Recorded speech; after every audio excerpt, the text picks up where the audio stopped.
अस्सलाम वालेकुम दोस्तों, ऑनलाइन शॉप टीच की जानिब से मैं हूँ शाह हुसैन बंगाश। आज इस ट्यूटोरियल में हम बात करेंगे निया पाकिस्तान हाउसिंग प्रोग्रामिंग के हवाले से या निया पाकिस्तान हाउसिंग स्कीम के हवाले से। कुछ दिन पहले इमरान खान ने अनाउंसमेंट किया था 50 लाख घर बनाने का। तो इसका बहुत आसान प्रोसेस है। तो इसमें कुछ रूल रेगुलेशन है, वो भी मैं आप लोगों के साथ डिस्कस करूँगा स्टेप बाय स्टेप।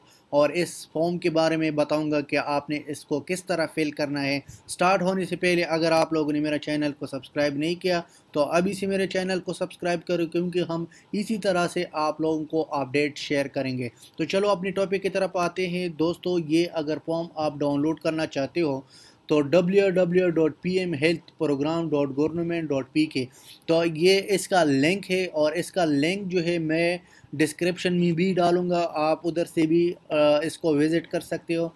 तो इसमें कुछ रूल रेगुलेशन है, वो मैं बताऊंगा कि रूल रेगुलेशन क्या है। ये फॉर्म रजिस्ट्रेशन के लिए है। इस फॉर्म से हासिल शुदा मालूमात के बुनियाद पर घरों के डिज़ाइन, कीमत और जगह का ताउन किया जाएगा। इन लोगों को तरजीह दिया जाएगा जिसके पास पाकिस्तान में अपनी मलकियत में कोई घर ना हो। एक ख़ानदान खावन, बीबी और बच्चों में से सिर्फ एक पर ही इस स्कीम में दरख्वास्त देने का अहल है। ये दरख्वास्त यानी 250 रुपये के साथ जमा करेंगे। दरख्वास्त फॉर्म में मौजूदा तमाम मालूमात देना लाजमी है। अंग्रेज़ी की ज़ुबान में भी ब्लॉक लेटर्स के साथ फॉर्म दर्ज करें। तो दोस्तों ये था कुछ इंफॉर्मेशन जो रूल रेगुलेशन है जो इसने ऊपर लिख लिया। तो आपने बहुत सिंपल प्रोसेस है। जो फर्स्ट जो है आपने क्या करना है, इन बॉक्स को फिल करना है। इसमें बहुत सिंपल प्रोसेस है। जो आपके आईडी कार्ड का नाम है उस नाम में आपने क्या करना है, इधर एंटर करना है। इसके बाद आपकी CNAC नंबर जो है इधर लिखना है।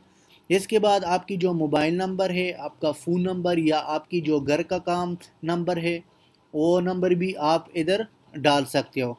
इसके बाद आपकी जो पेशा है यानी आप क्या काम करते हो, गवर्नमेंट एम्प्लॉई हो या प्राइवेट सेक्टर के एम्प्लॉई हो या सेल्फ एम्प्लॉई हो, किसान हो, मज़दूर हो या कोई और हो। लेकिन ये जो है 10,000 से लेकर यानी 25,000 तक आपकी सैलरी इससे कम है, 25 से कम है तो आप अप्लाई कर सकते हो।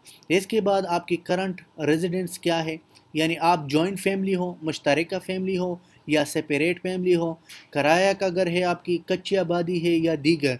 तो आप क्या कर सकते हो, इसको सिर्फ और सिर्फ क्या करो, बहुत आसान प्रोसेस है, आपने सिर्फ चेक लगाना है। इसके बाद आपकी फैमिली का जो है वो क्या है, यानी आपकी फैमिली का माहाना कितना आमदनी है तो आपने ये मेंशन करना है। यानी 20,000 या 20,000 से कम है तो 20,000 से 40,000, 40,000 से 60,000। तो ये आपने कहाँ देखना है कि आपने कितना आपकी आमदनी है ख़ानदान की।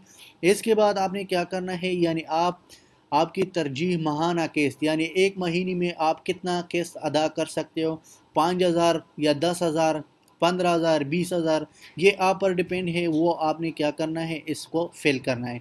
इसके बाद आपको क्या करना है, बहुत आसान प्रोसेस है। आपने लोकेशन बनाना है अपने ख्वाहिशात के मुताबिक, आप कहाँ किस जगह पर मकाम लेना चाहते हो तो आपने करना है। इसमें 7 डिस्ट्रिक्ट है, यानी आपने लोकेशन 7 डिस्ट्रिक्ट्स में आपने इसको फिल करना है। फर्स्ट इसमें फैसलाबाद आता है, सेकंड जो है गिलगित है, थर्ड क्वेटा है और फोर्थ जो है मुजफ्फराबाद, 5 जो है वो स्वात है, इस्लामाबाद है, सक्कर है। तो इन अज़ला में अगर आपका आईडी कार्ड इन अज़ला में बन गया या इन शहरों में बना है तो आपने क्या करना है, आप अप्लाई कर सकते हो। इसमें आपने क्या करना है, तहसील लिखना है, शहर लिखना है, यूनियन कौंसल आपकी है, आपकी जो भी विलेज है ये आपने लिखना है। और आपकी जो सिग्नेचर है आपने इधर से सिग्नेचर करना है। इसके बाद तारीख़ और डेट, ये महीना माहाना ये आपने लिखना है, यानी डेट लिखना है।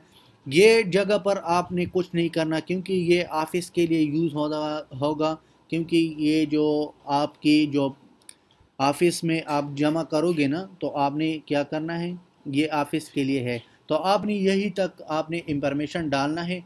तो दोस्तों ये था कुछ इंफॉर्मेशन जो मैंने मुनासिब समझा कि मैं आप लोगों के साथ शेयर करूं।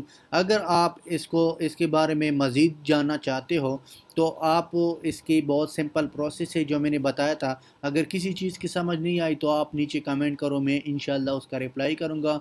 तो इंशाल्लाह नेक्स्ट ट्यूटोरियल में मिलेंगे। अल्लाह हाफ़िज़, टेक केयर।